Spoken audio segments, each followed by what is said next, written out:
ಪ್ರಿಯರೇ, ದಿನದ ಬದುಕಿಗೊಂದು ಕ್ರಿಸ್ತನ ಈ ದನಿ ನಮ್ಮೆಲ್ಲರಿಗೂ ಪ್ರೇರಣೆಯಾಗಲಿ.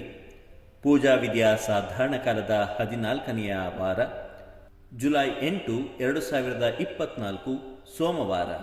ಸಂತ ಮತ್ತಾಯನು ಬರೆದ ಪವಿತ್ರ ಶುಭ ಸಂದೇಶದಿಂದ ವಾಚನ. 9ನೇ ಅಧ್ಯಾಯ 18ರಿಂದ 26ರವರೆಗಿನ ವಚನಗಳು. ಯೇಸುಸ್ವಾಮಿ ಹೀಗೆ ಬೋಧಿಸುತ್ತಿರುವಾಗಲೇ ಯೆಹೂದ್ಯ ಅಧಿಕಾರಿಯೊಬ್ಬನು ಅಲ್ಲಿಗೆ ಬಂದನು.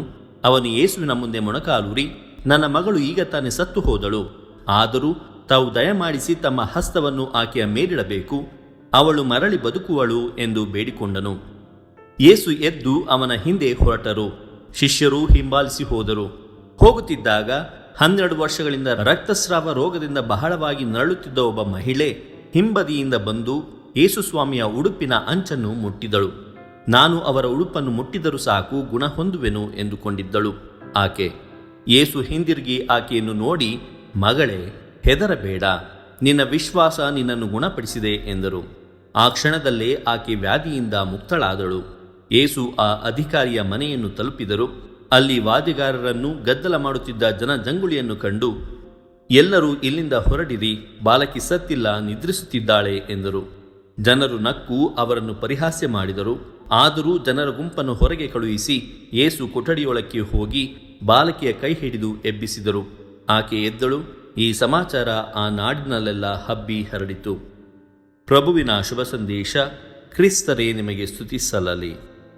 ಚಿಂತನೆ: ವಿಶ್ವಾಸಭರಿತ ಬದುಕು ಅದ್ಭುತಗಳ ಆಗರ. ಪ್ರಭು ಯೇಸು ಕ್ರಿಸ್ತರಲ್ಲಿ ನನ್ನ ಆತ್ಮೀಯ ಸಹೋದರ ಸಹೋದರಿಯರೇ, ಇಂದಿನ ವಾಚನದಲ್ಲಿ ಯೇಸು 2 ಅದ್ಭುತ ಕಾರ್ಯಗಳನ್ನು ಮಾಡುತ್ತಾರೆ. ವಿಶ್ವಾಸಭರಿತ ಬದುಕು ಅದ್ಭುತಗಳ ಆಗರ ಎಂದು ತೋರಿಸುತ್ತಿದ್ದಾರೆ. ಯೆಹೂದ್ಯ ಅಧಿಕಾರಿಯೊಬ್ಬನು ತನ್ನ ಮಗಳು ತೀರಿ ಹೋಗಿದ್ದರಿಂದ ಯೇಸುವಿನಲ್ಲಿ ಮೊಣಕಾಲೂರಿ ಜೀವಭಿಕ್ಷೆಯ ಪ್ರಾರ್ಥನೆಯನ್ನು ಮಾಡುತ್ತಾನೆ. ಯೇಸುವಿನ ಪವಿತ್ರ ಹಸ್ತಗಳಿಂದ ಮುಟ್ಟಿದರೆ ಸಾಕು, ತನ್ನ ಮಗಳು ಬದುಕುವಳು ಎಂಬ ಗಾಢವಾದ ವಿಶ್ವಾಸವನ್ನು ತೋರ್ಪಡಿಸುತ್ತಾನೆ. 2ನೆಯ ಅದ್ಭುತದಲ್ಲಿ ರಕ್ತಸ್ರಾವದಿಂದ ಬಳಲುತ್ತಿದ್ದ ಮಹಿಳೆ ಕ್ರಿಸ್ತನ ಉಡುಪಿನ ಸ್ಪರ್ಶದಿಂದ ಪೂರ್ಣ ಗುಣ ಹೊಂದುತ್ತಾಳೆ. ಇವೆರಡರಲ್ಲೂ ಜನ ನಕ್ಕು ಅಪಹಾಸ್ಯ ಮಾಡಿದರೂ ಯೇಸು ವಿಶ್ವಾಸದ ಸಫಲತೆಯನ್ನು ತೋರಿಸಿ, ನಾನೇ ಜೀವ, ಮಾರ್ಗ, ಸತ್ಯ ಎಂದು ತೋರಿಸಿಕೊಡುತ್ತಾರೆ.